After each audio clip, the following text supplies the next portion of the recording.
everybody, and welcome. Thank you for being here. This script was first presented at our holiday luncheon in 2025. It was a pop-up presentation, a flash mob in the midst of our business agenda, well, our social agenda, excuse me.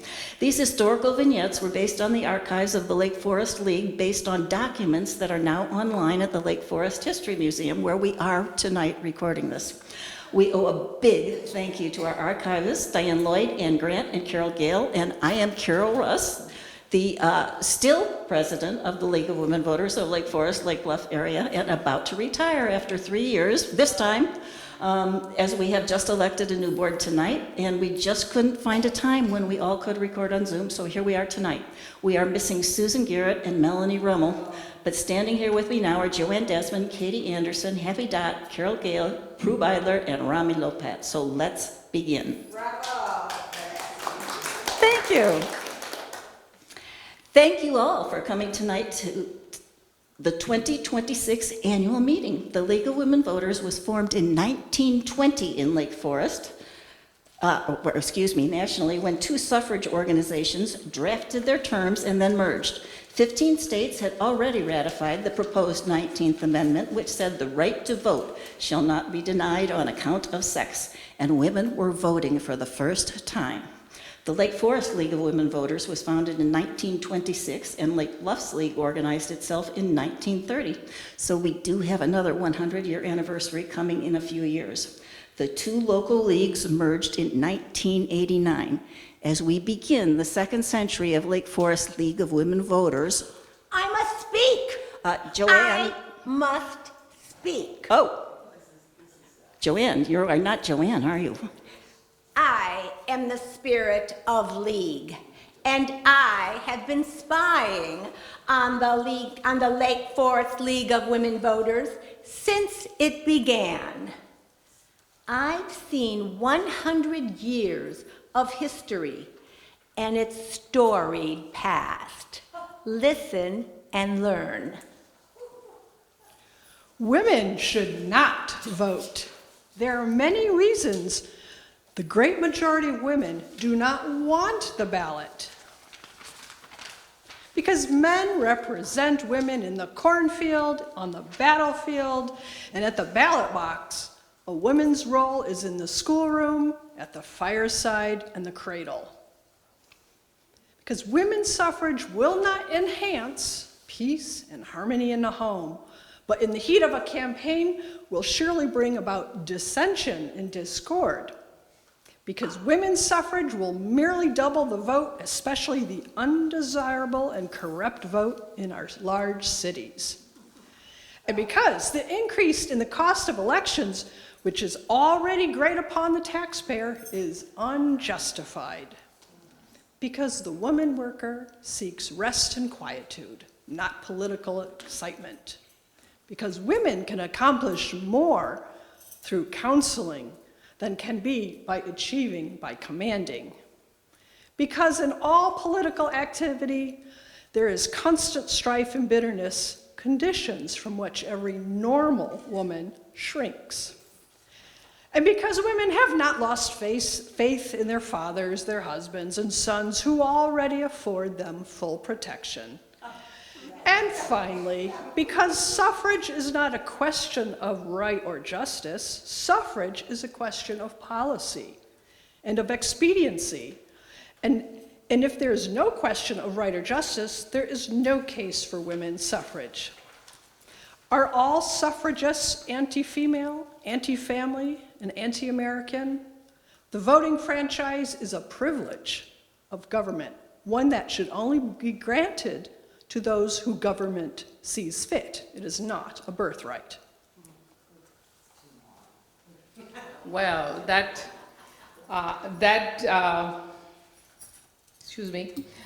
as it may, women do vote since 1920, and we wish to protest against House Bill 234, which seeks to bar married women from holding any position that is supportable from public funds. Such legislation, we believe, would make for discrimination against married women. For instance, and I have 4 points, Selection of teachers would not be founded on furnishing jobs, but should be based on securing the best possible education for our children. Is teaching to be reserved for spinsters? 2, should marriage, universally recognized in our society as a normal and very desirable state, be sought only by such women who have no ability and no inclination to train themselves? 3, married women who are discharged or denied position in a school would deprive their housekeepers and laundresses of their livelihood. Those domestic servants are more in the mood of employment than the young, newly graduate flappers. Must married women teachers and all working women make way for unmarried women? If that is so, then marriage would be an offense punishable by law. Furthermore, Bill 234 makes it impossible for a woman to hold any public elective office, as this bill requires unjust discrimination among people called by our Constitution free and equal, is thoroughly un-American. After the 19th Amendment passed in 1920, the women's rights movement lost. Oops. My grandmother was one of those women forced out because it was not appropriate for a married woman to work. But I want to talk about something else, which is after the 19th Amendment was passed by Congress, on June 4th, 1919, that is to say we're practically at an anniversary, and ratified in 1920, the women's rights movement lost women's suffrage as its unifying cause and tended to fragment. The League of Women Voters, founded in 1920, tended to be middle class in composition. Women had replaced soldiers who shipped off to the Great War and had been welcomed in new workplaces during the Great War. But then the Depression of the 30s very firmly pushed them back again into their place. We see this pattern repeated in World War II. You may be familiar with it there. Women disagreed over whether to push for complete legal equality for women. But minutes of an early League meeting in this town say, before we adjourned, Mrs. Blossom gave a brief talk explaining the League of Women Voters' opposition to the serious efforts being made by the National Women's Party to amend the Constitution of the United States in such a way as to give women equal rights legally with men. What, you may ask?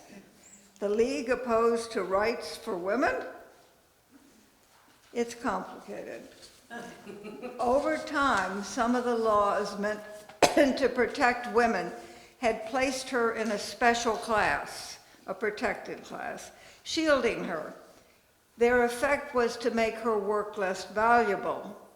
Women's wages in the years after World War I, compared to men, actually lost ground. And in 11 states, a husband still controlled his wife's wages. And then there's the issue of women's social identity. When League began in the 20s, married women were invariably called Mrs. Husband's name. That is to say, Mrs. John Smith and so on. Miss was used for spinsters, for unmarried women, whether they were 19 or 90.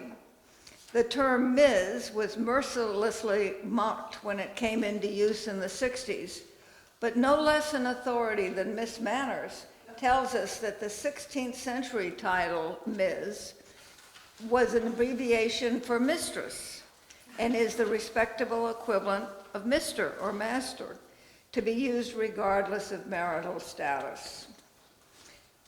Seriously, this may seem unimportant today, but many of us in this room remember when a spinster or even a wife could not get a housing mortgage, let alone a credit card, without a father or a brother or a husband to sponsor her financially. League fought for the 1974 law requiring equal economic opportunity. Lenders could no longer discriminate on the basis of sex or marital status.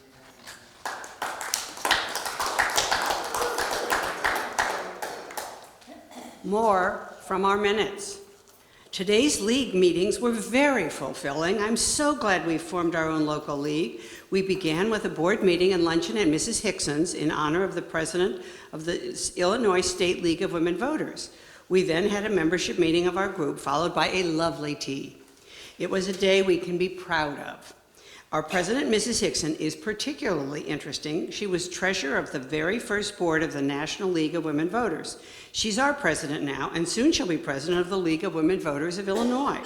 Our afternoon presentations featured the head of our Board of Health, and we learned about efforts to contain smallpox and diphtheria. I found State President Bogart's luncheon especially interesting.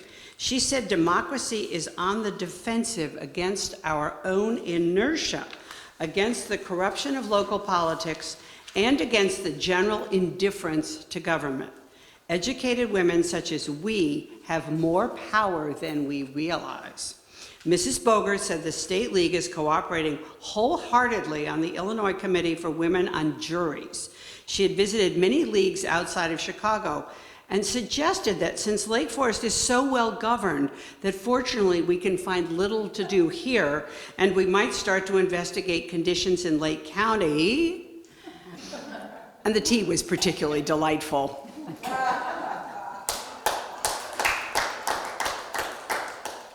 Ladies, I am so pleased that our little cadre is now officially the League of Women Voters.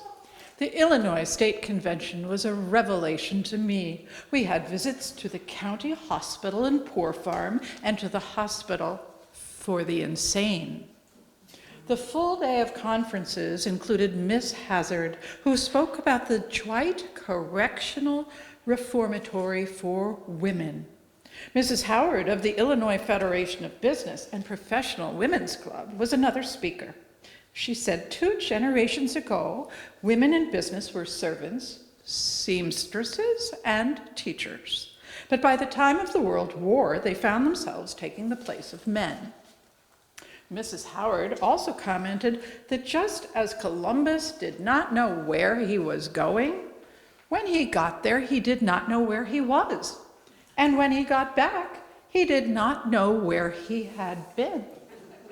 Such was the women's feeling then about voting. But the League is here to furnish instruction. And I felt both uplifted and greatly reassured by another speaker, Mrs. Quincy Wright, who is president of the Cook County League. She winningly said, "The League relieves you of the necessity of trying to know what to do with your time." After being home for a week, she gently said to her small son, "Tinker, did you miss Mother?" And he said, "When?"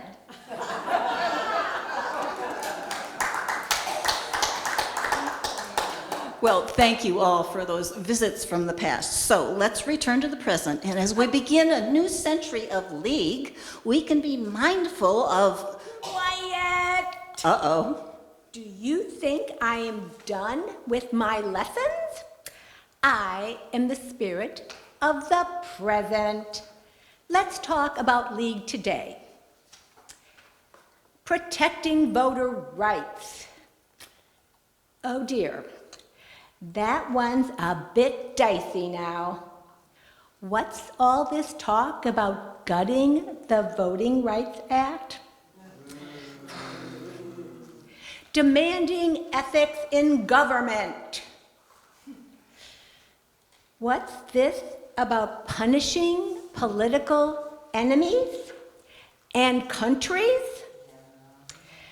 Extra tariffs for Canada because someone said something mean? Really? Fighting for fair districting maps. Oh, no, no, no, no, no. What the devil is going on in Texas and California and many other places, gerrymandering is not good for voters. Defending due process. Oh, for heaven's sakes. What happened in Chicago with ICE and Minnesota and other places, and pepper spray, and arresting reporters, and handcuffing legislators? Oh my, I'm so sorry. This is all just too creepy, even for me. I can't do this. I need a better job. I'm going to go haunt the East Wing of the White House. Oh, Spirit, we're so sorry for your distress, but the East Wing of the White House is perfect for you to haunt because it's gone. We all could use a trip to the Bahamas right now, couldn't we? In the progressive tradition of the times, our early League members believed they could advance society. The committee assignments of yore show us the education that our earliest League members wanted.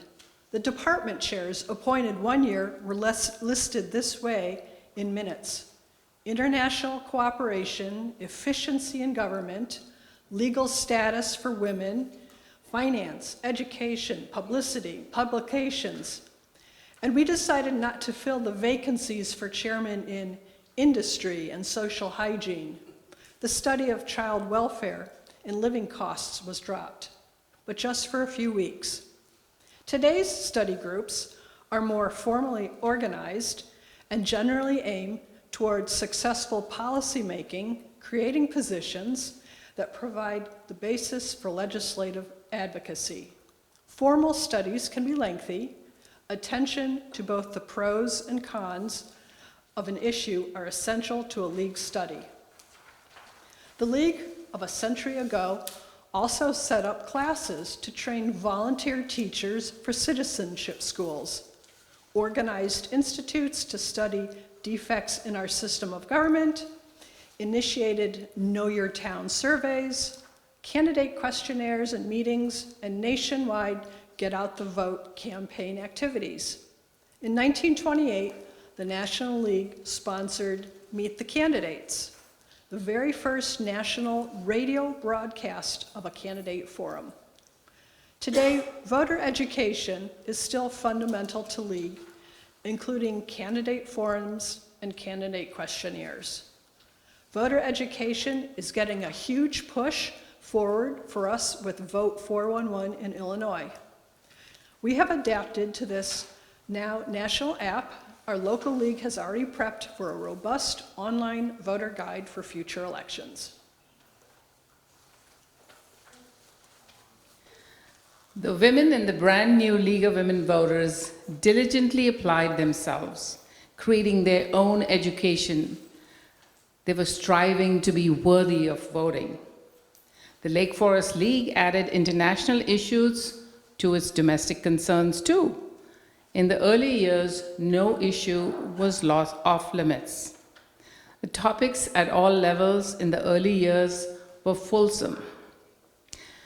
At that time, National League President Maud Wood Park says our first full league program, adopted in 1920, is a kettle of eels. And no wonder. It contains some 69 items grouped in broad subject categories: child welfare, education, the home, high prices, women in gainful occupations, public health and morals, and independent citizenship for married women.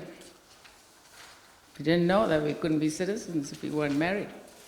From the earliest days of our newly minted League members was striving to understand government. 100 years ago, women were not participating in business or government, and they were not included in men's discussion of the same. Work outside of the house was philanthropic for well-to-do women, and they were largely expected to spend their time managing households and younger children. To combat this void in their experience, the new League groups researched fiercely.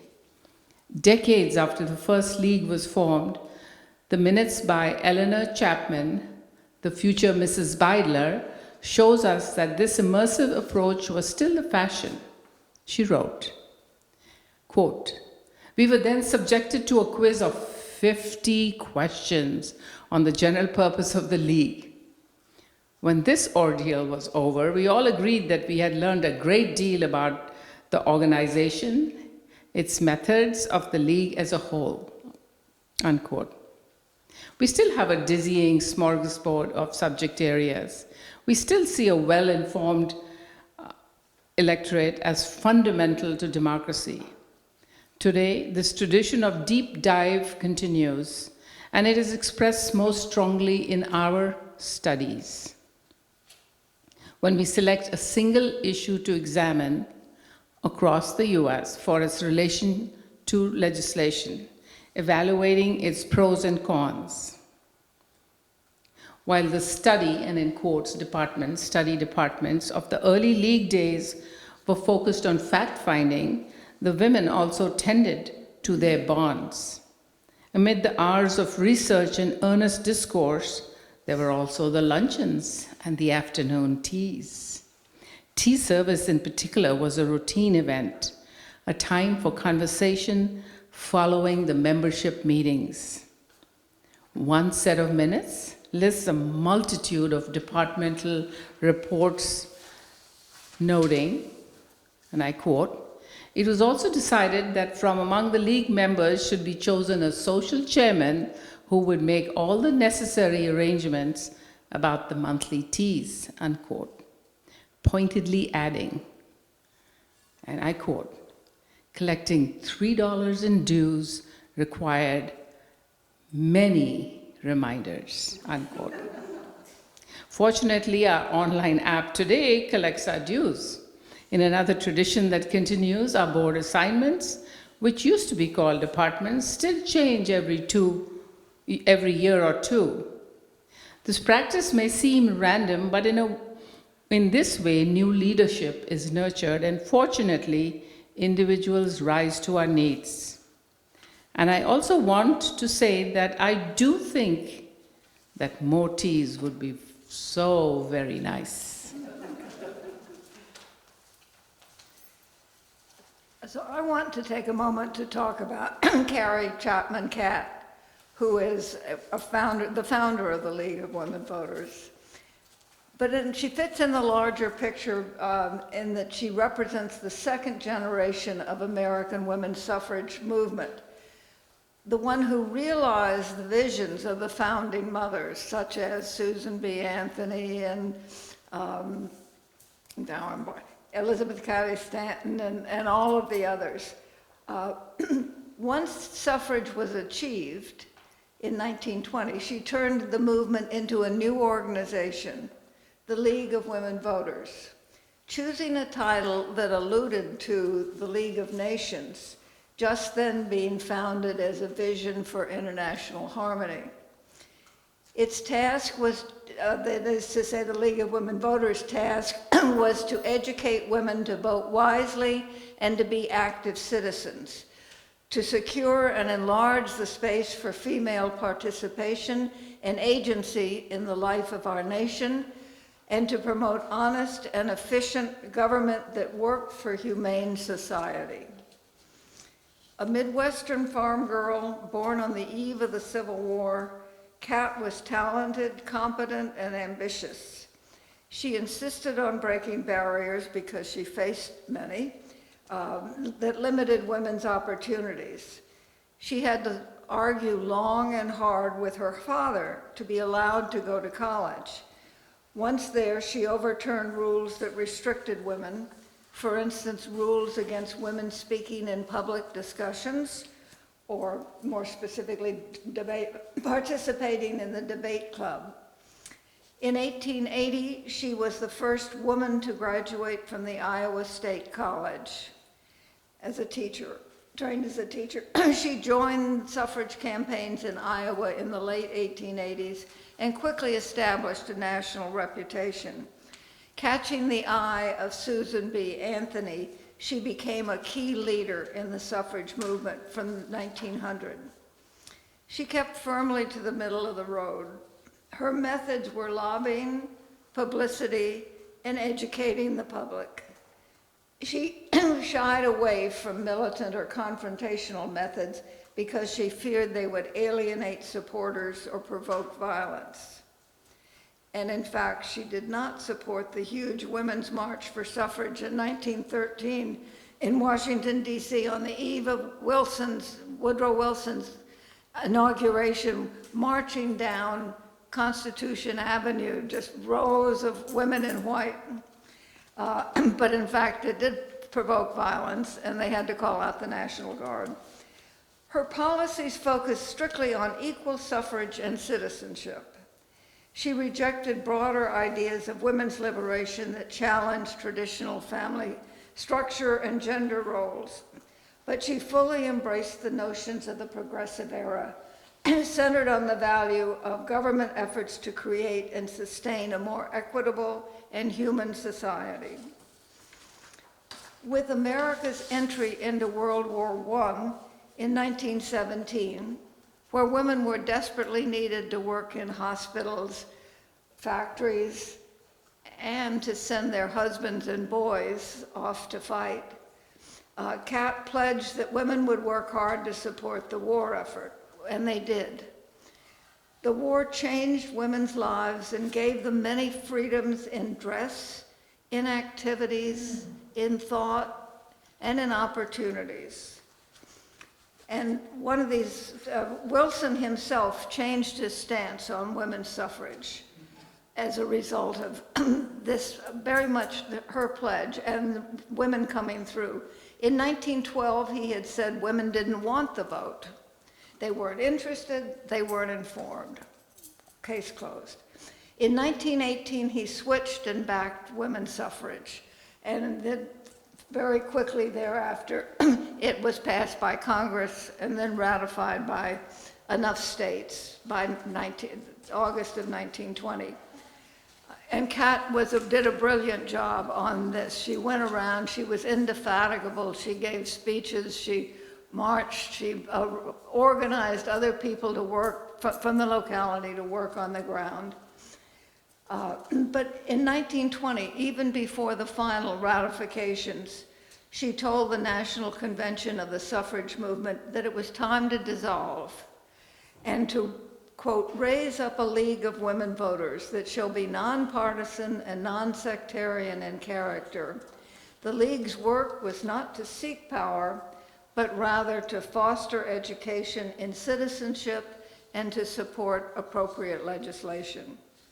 She set 3 goals: the complete enfranchisement of women, the removal of remaining legal discriminations against women, and to make our democracy so safe for the nation and so safe for the world that every citizen may feel secure.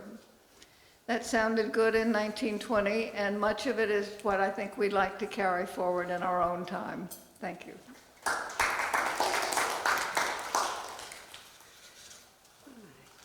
Just to change things up a little bit, I'm going to sit. So let's see. Hopefully, I can be heard.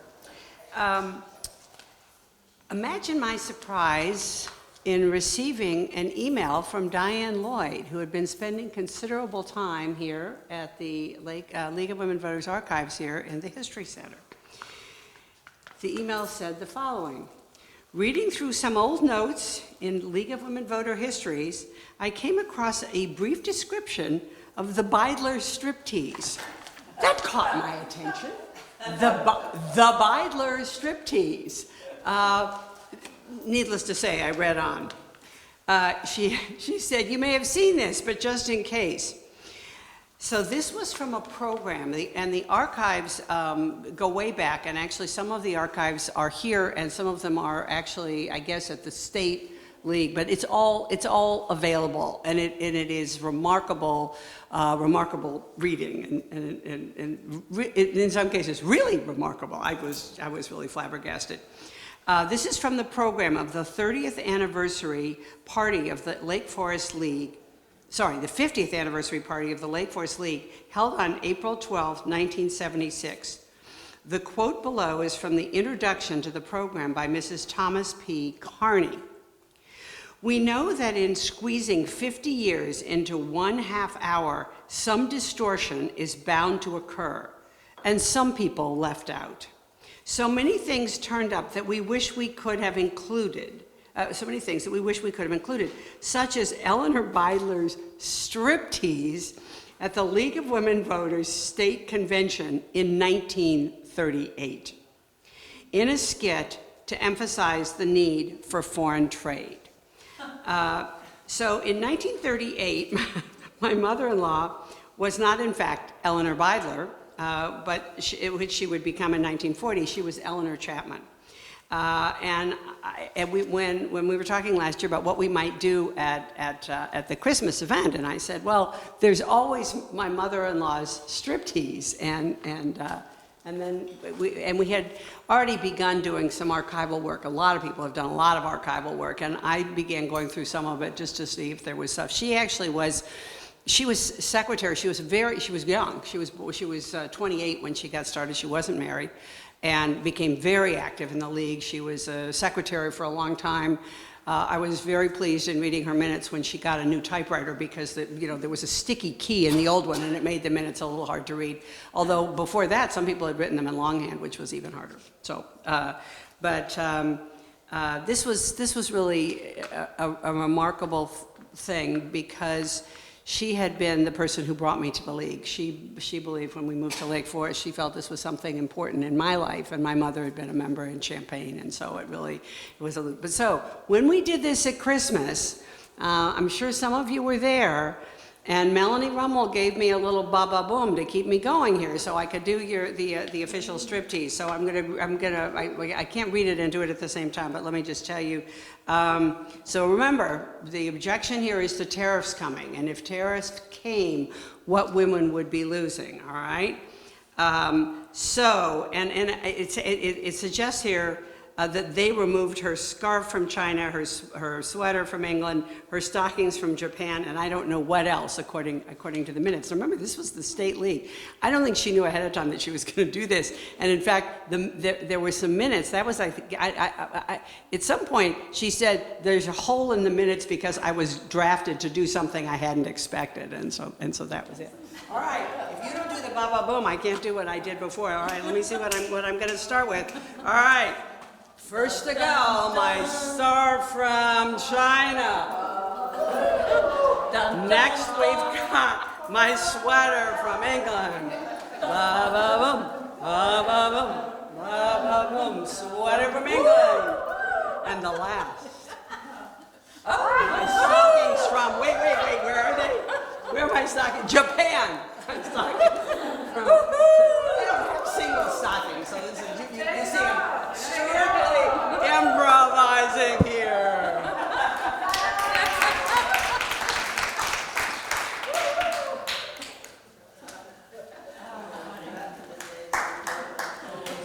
Well, this is the act you don't want to follow, my gosh. So thank you all for those reminiscences, and I'm afraid we have to get back to our program, get back in the present, and as we embark on the next century, let's remember that our democracy has already survived many challenges from the past that resonate with today's headlines. Hear me. I am the spirit of the Future League. Much has gone by, more is to tell. League's storied past will guide it well. Listen to learn how League's work can create a better future.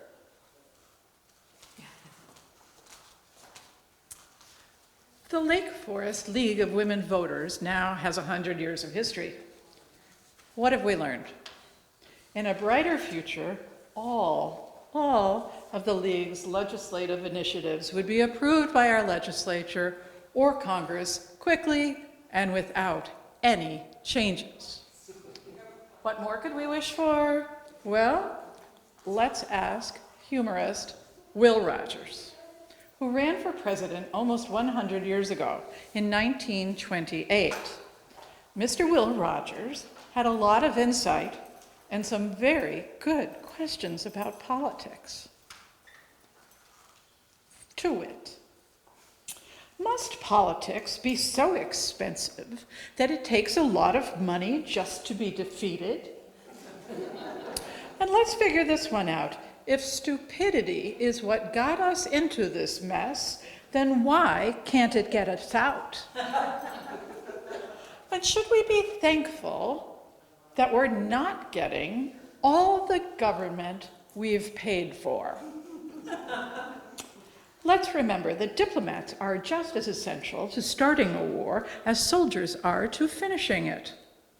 If you take the diplomacy out of starting a war, the whole thing will fall flat in a week. In the future, will people take comedians seriously and their politicians as entertainment? Will Rogers called his party the Anti-Bunk Party. Wouldn't that be refreshing? And a humorist for president? Well, why not? We've had an actor and a reality TV star and a stand-up comedian doing a stand-up job in Ukraine, right? Like I said, Will Rogers ran for president in 1928. 100 years later, his campaign platform still sounds quite plausible. Try some of his ideas on for size. There will be no convention of the Anti-Bunk Party. Why? Well, if folks can't make fools of themselves at home, they shouldn't expect to go on a trip somewhere else to practice. I will attend the party's convention just to see what the opposition is up to, but I won't expect to hear anything useful. I'll announce my cabinet before the election, so everyone will know just what kind of trouble we're about to get into. I'll eagerly debate, since the first half of any debate is to settle on the issues to debate on. And then, of course, there will be no need for the second half of the debate. The US Senate, you say? Well, about all you need to know is it opens with a prayer and closes with an investigation. And finally, to save money, I propose eliminating the vice presidency.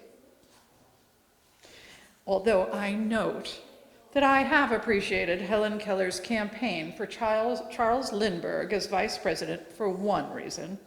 She likes him because, she said, he could fly all around and the whole country would be full of laughter, and laughter is good for people.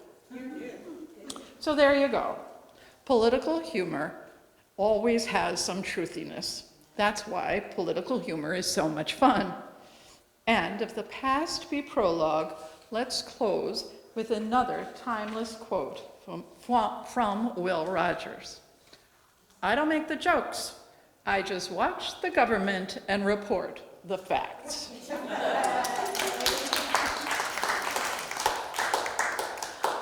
Well, thank you.